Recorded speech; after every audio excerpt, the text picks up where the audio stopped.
Okay, y'all, today we are going to review the first two lessons that we've had, and then we are going to move on to going back and forth on the straight line. So what we're going to start off with is our yarn facing down this direction. Loop it around these two fingers and stick it through there. This is your slip knot.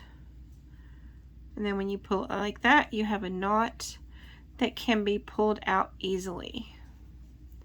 All you do is you stick your hook in this and tighten it down a little bit on your hook.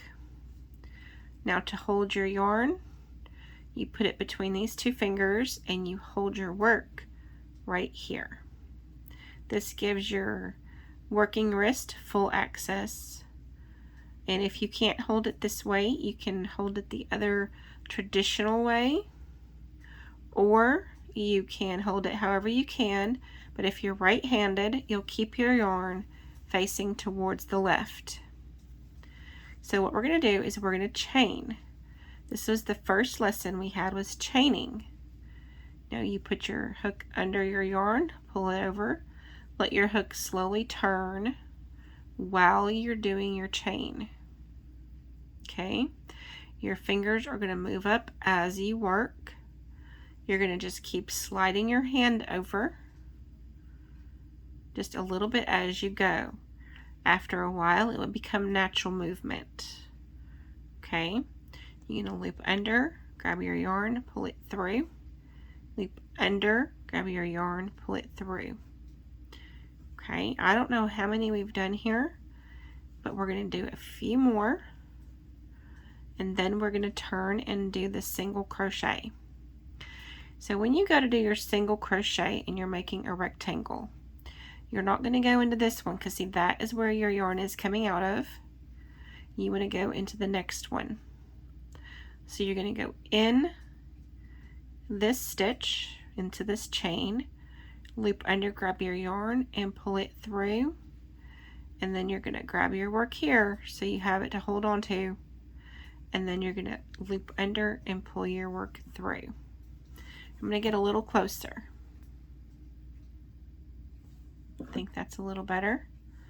Now your yarn is coming out of this hole right here, so you're going to go into the next hole.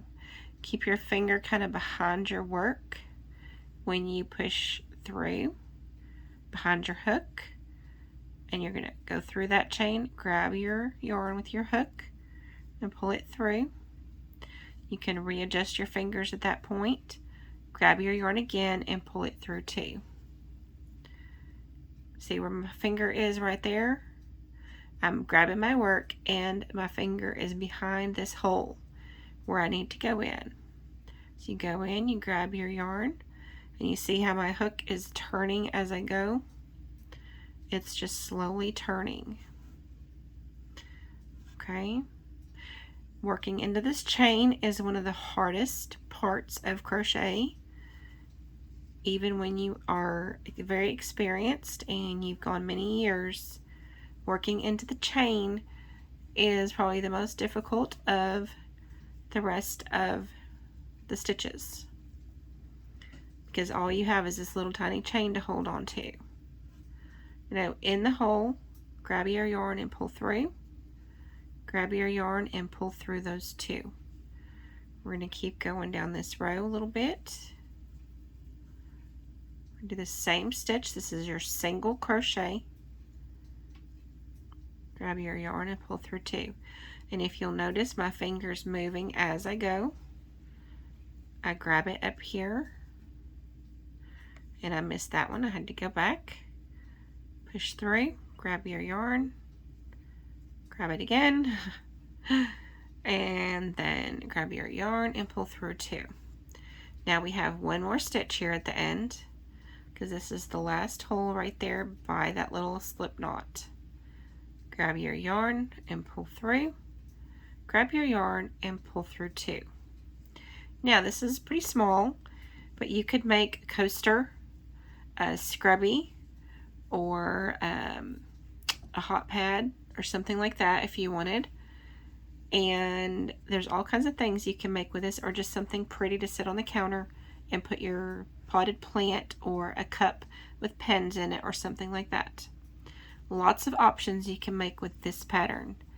The next thing we're going to do is we're going to chain one, because that is how we do to turn. You can see how it goes up. We're going up, and then we're going to flip our work over, and you're still going to grab it right down here where you're working. Now on this first stitch, you don't want to go into this hole right here. You want to go into this one. If you go into that first hole, you get a little bubble on the outside of your work. If you go into the second one and do your first single crochet, you can just keep going. Now if you are a very beginner, a super beginner, your work will be a little tight or a little loose. You will think it looks a little wonky in the very beginning because your stitches aren't straight, or they're tighter in one place and loose in another. Just keep going, because it's worth it if you continue. If this is relaxing and you enjoy the process, even if your work does not look perfect in the beginning, it's okay. Just let it be what it is and keep practicing, because you will get better if you keep practicing. And we're just going to do single crochets. Go in, grab your yarn and pull it through, and you can watch very slowly. I'm trying to go as slow as I can for this demonstration. We're going to go through, grab your yarn and pull it through. Now we're getting to the very end. We're going to go here. Now if we turned here, we would still have another stitch, so you got to make sure you get that very last stitch, and you want to go through both pieces of yarn of the previous stitch. Grab your yarn and pull through, grab your yarn and pull through again. Now we're going to go again, so we're going to chain one, and then we're going to turn our work over, and it's going to kind of go this way. You don't go in here, you go right in here. And for this, you want to make sure you got both of those yarns from that previous stitch. You want to go through the full stitch. Now there is something about going in the front loop, and there's a stitch that goes in the back loop. But right now we're doing the single crochet, which goes through both loops on this. While you're learning, I'd like you to try to go through both loops there. You go through the hole, and you've got two on your yarn, two on your hook, and then you grab your yarn and pull it through, grab your yarn and pull through two. And we're going to do this, keep going. And if you need to rewind this and start over, for practice you can pull all your work out and start over, or you can tie it off each time and start a new piece. And you can just practice as much as you like, as much as is relaxing.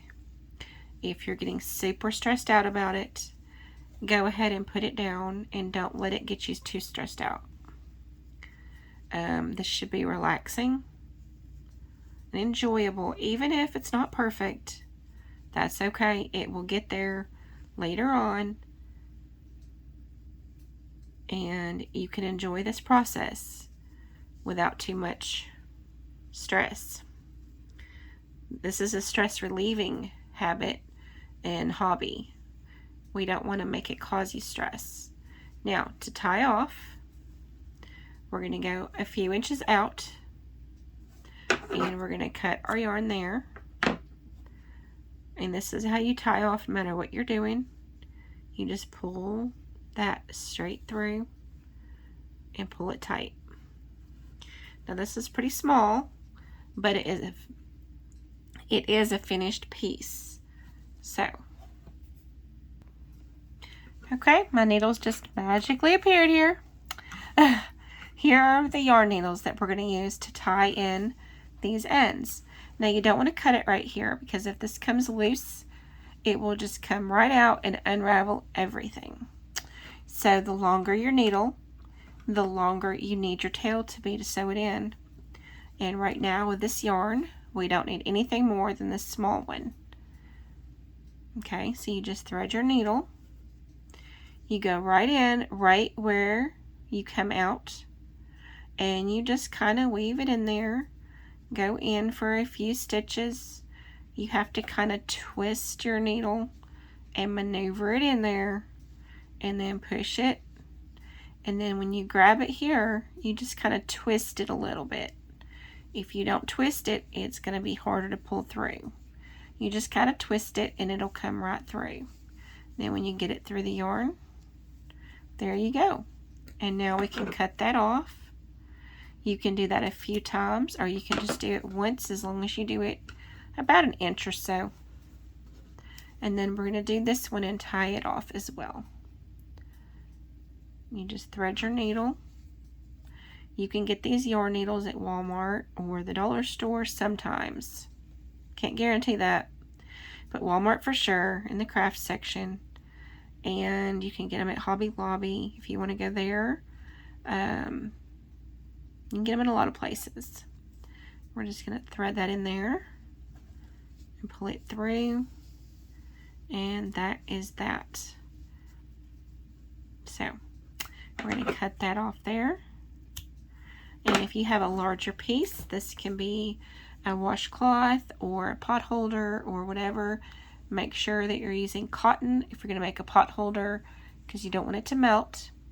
And if you do, it takes a lot of years actually for a hot pan to melt it. So I've used plenty of acrylic on hot pads, not pot holders, because if you touch them, you know, sometimes they're good and sometimes they're not.